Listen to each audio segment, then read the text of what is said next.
Ini selaras dengan firman Allah.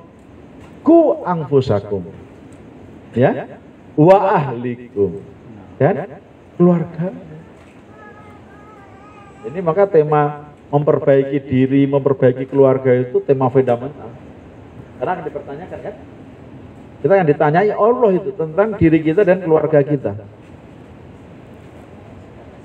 Maka cerita sukses seseorang tidak pernah terjadi tanpa support, ya, dukungan dari keluarga. Kita ini pengen apa aja, kalau sebelahnya enggak, nah yuk berhenti ya. Wah, kita semangat nih, saya mau kemana? Saya itu, ini ada istri saya udah ada ya. Saya itu mau investasi. Saya itu pengen begini, gitu. Tak hitung-hitung itu. Apa kata istri? Ya, kalau saya enggak, lemes saya itu. Jadi dukungan dari pasangan itu luar biasa ini ya, luar biasa. Nah ini, nah ini ya, ini luar biasa nih ya. Dan segala sesuatu kami ciptakan berpasang-pasangan supaya kamu mengingat kebesaran Allah. Jadi memang kita itu didesain Allah untuk selalu berpasangan. Kalau berpasangan, ngaji kudu bareng.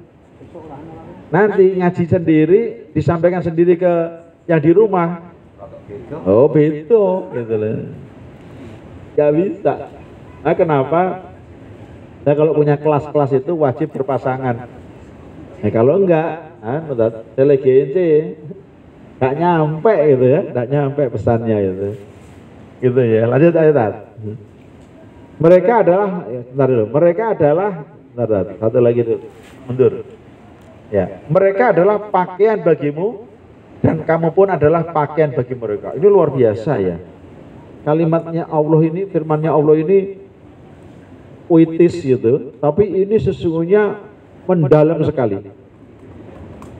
Fungsi pakaian itu kan banyak ya. Fungsi pakaian itu salah satunya menutup aurat. Iya kan? Yang kedua apa fungsi pakaian? Pindan. Ya, berhias. Jadi orang itu ganteng atau jelek itu selain dasarnya gitu ya, itu pakaiannya gitu.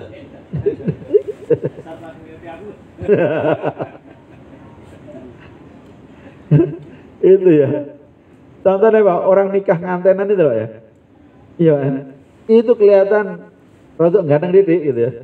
Rodok ayu didik ya dia itu kan. Jadi pas pakaian itu Pak ya. Sehingga kelihatan kan gitu ya. Jadi ternyata pasangan itu bukan selain apa namanya menutup aurat ya, artinya berpasangan itu fungsinya adalah saling kan di kolong bumi ini yang paling tahu jelek dan tidak jeleknya kita kan pasangan kita ya, iya kan? Coba siapa yang paling tahu panunya di mana gitu ya? Itu kan pasangan kita itu nggak ada yang nggak itu. Maka kita menjadi penutup dari kekurangan pasangan kita. Yang lebih-lebih lagi yang kedua adalah kita ini ternyata menjadi penentu penghias kita ini. Jadi suami istri itu menjadi cerminan dari keluarga itu. Jadi apa yang dilihat dari seseorang ya keluarganya gitu. Luar biasa ini tentang filosofi Allah ini. Adalah pakaian bagimu dan kamu pun adalah pakaian bagi mereka. Ini maknanya luar biasa ini. Kalau mau dibedah filosofi pakaian. Ya, pakaian ini fungsinya banyak ini, Pak. Oh, untuk menutup aurat, untuk memperhias diri, ya, untuk menghindari kan kedinginan nih, pakaian kita. Ya kan? Ya, untuk menghindari nyamuk, ada nyamuk gitu ya. Kita lindungi dengan pakaian kita.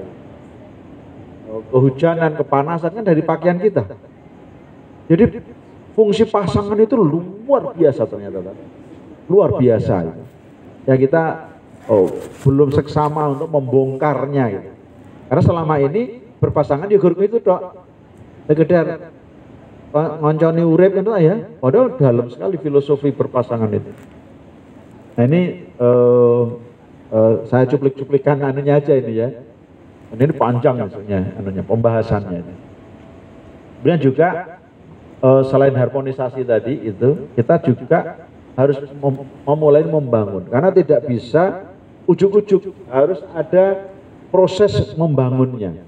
Tanpa disengaja, maksudnya tanpa disengaja dibangun, maka berkeluarga itu nggak bisa terbangun.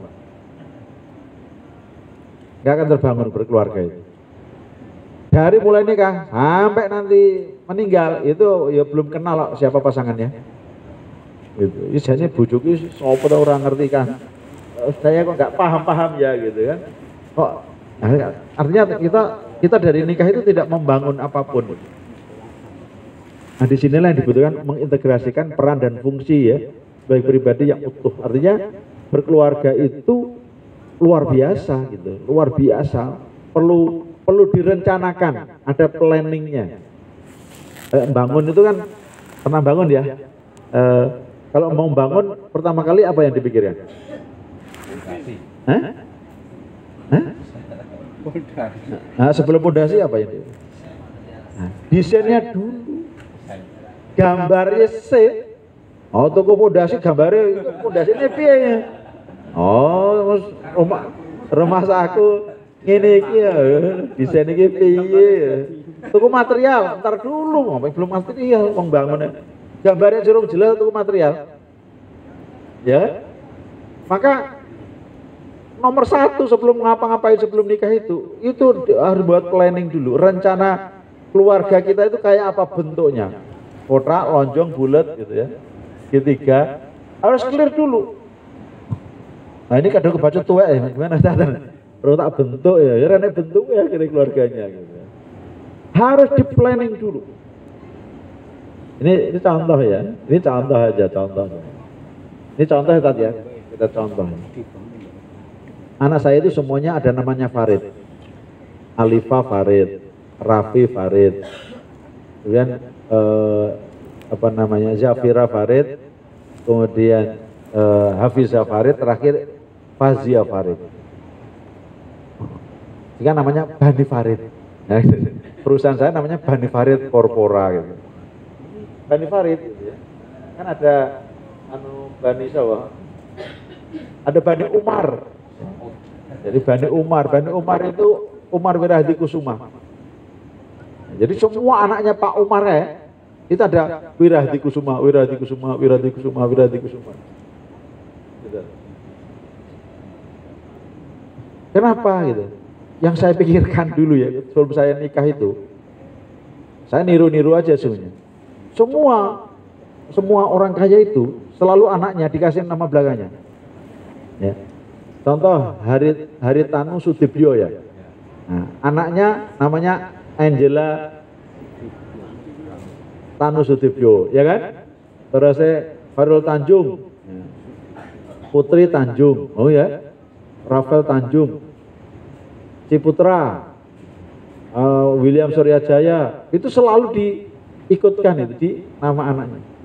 Yusuf Kala Group, ada Yusuf Kala, ada kan bapaknya namanya Ahmad Kala, jadi bapak induannya namanya Ahmad Kala, maka disebut Kala Group, itu di Makassar.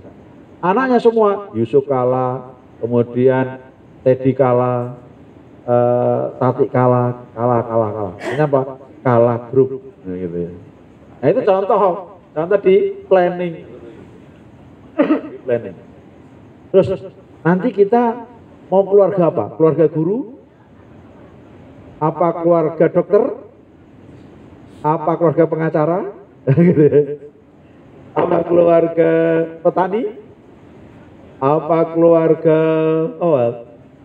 dukun? Apa keluarga apa? Kan ada keluarganya ya. Coba kita lihat kalau kita harus ada keluarganya Pak Mahfud itu ada tuh, keluarga guru gitu ya. Keluarga dokter ada apa ya? Mantunya ya dokter, anaknya dokter, mertuan dokter. Nah itu by design itu. Nah, kita mau jadi keluarga apa gitu. Nanti akan menentukan sekolahnya. Gitu. Kenapa anak saya nggak ada satupun sekolahnya di negeri? Semua anak saya itu sekolah alam. Afarafi sekolah alam semua itu. Sekolah alam 6 tahun, yang kedua sekolah kepemimpinan 6 tahun, setahun sekolah bisnis, baru tuh kuliah. Kuliahnya pun juga ngambil ekonomi semua, bisnis manajemen gitu. Kenapa? Karena mau tak desain jadi pebisnis. Kenapa? Ayo pebisnis. Nah itu contoh ya. Jadi kita memplanningnya itu dari semenjak nikah sampai kita di surga. Itu begitu desainnya itu, bangunnya itu begitu. Ada konsep. Kalau rumah itu kan ada ya joglo dengan minimalis beda nggak? Ini apa ini? Joglo namanya ini. Minimalis kan nggak gini ya? Limasan di joglo. Hah? Limasan. Bedanya di Pak model limasan. Modalnya limasan tapi ini tumpah apa itu? Ada tambahannya segi 5. Oh bedanya itu ya. Aku ora paham. Hubungan ya? Hubungannya. Ada hubung ya. Ya semua ada hubungnya. Model hubungan. Ada konsepnya loh gitu. Ada konsep nggak ngawur tuh. Ini jadi joglo peminimalis apa gaya apa iki ya? Nah kalau gini dicat pink itu bagus nggak? Nggak bagus. Rata-rata kalau joglo itu coklat gitu ya. Jadi model itu selalu mengikuti konsep. Pertanyaannya, keluarga kita konsepnya apa? Nah, Ustadz, ya Ustadz apa ya? Ustazah anaknya ya penghafal Al-Quran, sekolahnya ya sekolahnya gitu, sekolah yang mengarah ke Al-Quran ya Mesir, Yaman, Saudi itu jangan American style Korea gitu. Kim Jong Il, Mr. Kim misalnya, kayak nyambung itu. Jadi kalau masak itu menunya orang Arian nggak enak bentuknya. Ini jadi masakan opo iki gitu. Ini harus didesain itu gitu. Ya, luar biasa ya, ini panjang nih. Bagaimana cara mendesain keluarga kita? Karena urusannya sampai surga ini misalnya. Harus by design. Ini apa kemana? Yang penting punya karakteristik keluarganya itu karakteristiknya jelas. Tadi Ustaz aku mana tadi? Aku belakang ya. Oh budenya itu begini. Itu cara membentuk keluarga ya. Nah ini teman-teman semua ya, ini panjang nih, masih materinya masih panjang banget sampai bagaimana Rasulullah itu, kita percepat ya, Rasulullah itu membangun keluarganya ya. Nah, terus walaupun dalam basor ya, kalau melihat basor itu kita ada 7 paradok. Maka kalau nggak punya basiroh, mesti pecah. Apa itu? Ayo kita lihat paradoknya di mana. Yang pertama, paradok pertama,